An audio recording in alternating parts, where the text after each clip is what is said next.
কিসের সাথে? তাকবীরের সাথে। আমাদের ঈমান তাওহীদ এবং ইসলামের মূল চেতনার সাথে আমাদের এই আল্লাহু আকবার ধ্বনির সম্পর্ক। বুঝতে পারছেন? এদেশের তাওহীদবাদী মানুষের আযানের ধ্বনি আল্লাহু আকবার, ইকামতের ধ্বনি আল্লাহু আকবার, নামাজের ধ্বনি আল্লাহু আকবার। সকল কাজের শুরুতে আমরা যখন কোনো বাড়ি উদ্বোধন করি তখন বলি আল্লাহু আকবার। কি ঠিক কি না? সুতরাং এই আল্লাহু আকবার ধ্বনির সম্পর্ক হচ্ছে জামাত ইসলামী তাকবীর ধ্বনি।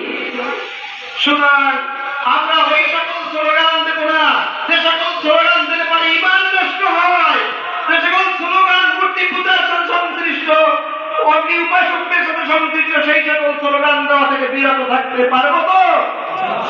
কোরআনের এই কথাগুলো মানুষকে জানিয়ে দেবেন, শুনিয়ে দেবেন। বঙ্গবন্ধু কন্যা শেখ হাসিনা প্রধানত 5টি ভুল করেছেন।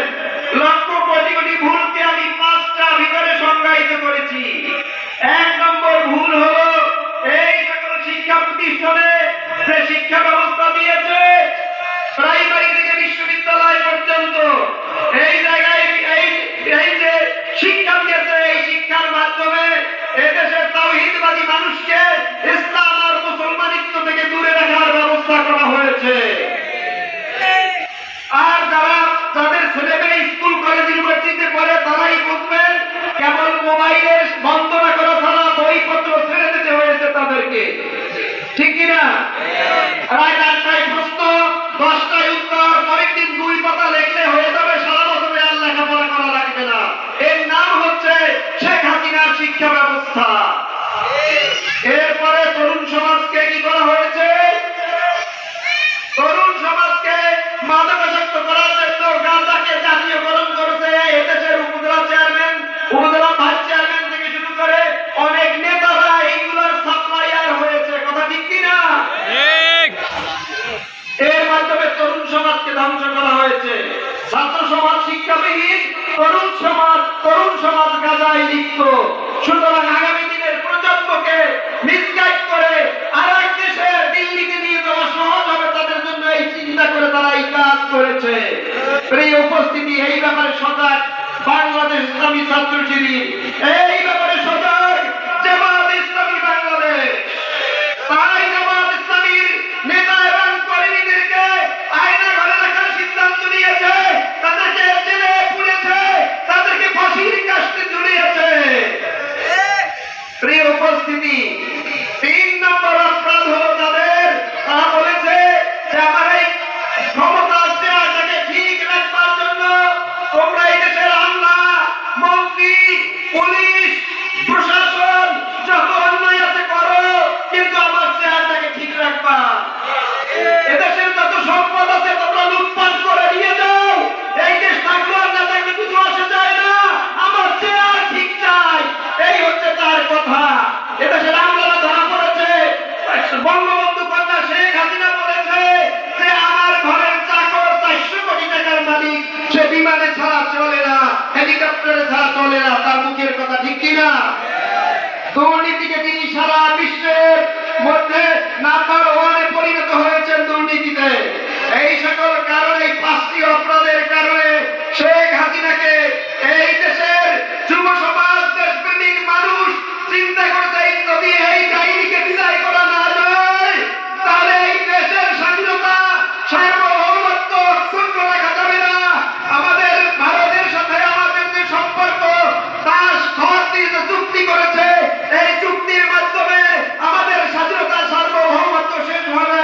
এই জন্য ভিপি নূর, জামাত ইসলামী, ছাত্র শক্তি সহ এই দেশের ছাত্র শিবির সহ সকল ছাত্র জনতা সচেতন হয়ে তারা আন্দোলন করে নিজেদের জীবনের বিনিময়ে এই দেশকে রক্ষা করেছে। প্রিয় উপস্থিতি, দেশ রক্ষা করার পরে এখন আমাদের দায়িত্ব এসেছে। আমরা ওই দায়িত্বকে বিদায় করেছি। আপনাদের প্রিয় নেতা আল্লামা দেলোয়ার হোসেন সাঈদী সাহেব বলেছিলেন যে এই দেশের তাওহীদবাদী মানুষেরা তোমাকে এমন ধাক্কা দেবে যে তুমি সেই ধাক্কা আসলে দিল্লিতে গিয়ে পড়বে। কথা ঠিক কিনা? উনি এখন কোথায় আছে? ওনার ঠিকানা কোথায়? ওনার ঠিকানা এখন দিল্লিতে। ঠিক কিনা? অতএব দুনিয়ার কোন মানুষ তাকে ঘৃণা বলে প্রত্যাখ্যান করেছে, গ্রহণ করবে না। একেবারে উচ্ছিষ্ট ওই প্রিয় উপস্থিতি, শুধু কি তাই, এই মুহূর্তে আমাদের এখন আরেকটি দায়িত্ব এসে বসিয়েছে। ওই দায়িত্ব চলে গেছে, এই দেশকে আমাদের করতে হবে। সে কি করেছিল? এদেশের মানুষকে স্বাধীনতার পক্ষের শক্তি আর বিপক্ষের শক্তি বাড়িয়ে স্বাধীনতার 50 বছর পরেও দেশকে বিভক্ত করে শাসন করার চেষ্টা করেছে। British rule divides and rules এর কারণে আমরা তা করতে চাই না। এদেশের হিন্দু, এদেশের মুসলমান, এদেশের সাধারণ মানুষ যারা আওয়ামী লীগকে না বুঝে ভোট দিয়েছে, সেই সকল আওয়ামী লীগের সমর্থক বন্ধুরা, বিএনপির বন্ধুরা, জামাতের বন্ধুরা, আসুন আমরা সকলে ঐক্যবদ্ধ হয়ে এই দেশকে শক্তিশালী আদর্শ রাষ্ট্র হিসেবে বিশ্বের বুকে মাথা উঁচু করে দাঁড়াবার জন্য তৈরি করি। আপনারা কি সেই কাজ করতে ঐক্যবদ্ধ হয়ে কাজ করতে প্রস্তুত আছেন? বাংলাদেশ জামাত ইসলামী এই জন্য সারা বাংলাদেশে এদেশে যেমন অহিতবাদীর কণ্ঠ দেওয়ার সাইদি সাহেবের ছেলে মাসুদ সাইদিকে এই জায়গায় ক্রান্তি দেবে, এমনি করে সারা বাংলাদেশে এই রকমের শিক্ষিত ডাক্তার, ইঞ্জিনিয়ার, প্রফেসর এই রকমের মানুষকে তারা কি করবে? প্রার্থী করবে। তাদেরকে আপনারা বিজয়ী করে কোরআনের পার্লামেন্ট গঠন করবেন, ইসলামের পক্ষে থাকবেন, এই আশাবাদ ব্যক্ত করে আর আগামী দিনে আপনাদের সঙ্গ পাবো সেই আশাবাদ ব্যক্ত করে আমি আমার বক্তব্য এখানে শেষ করছি। ওমা তাওফীকি ইল্লা বিল্লাহ। আসসালামু আলাইকুম ওয়া রাহমাতুল্লাহ।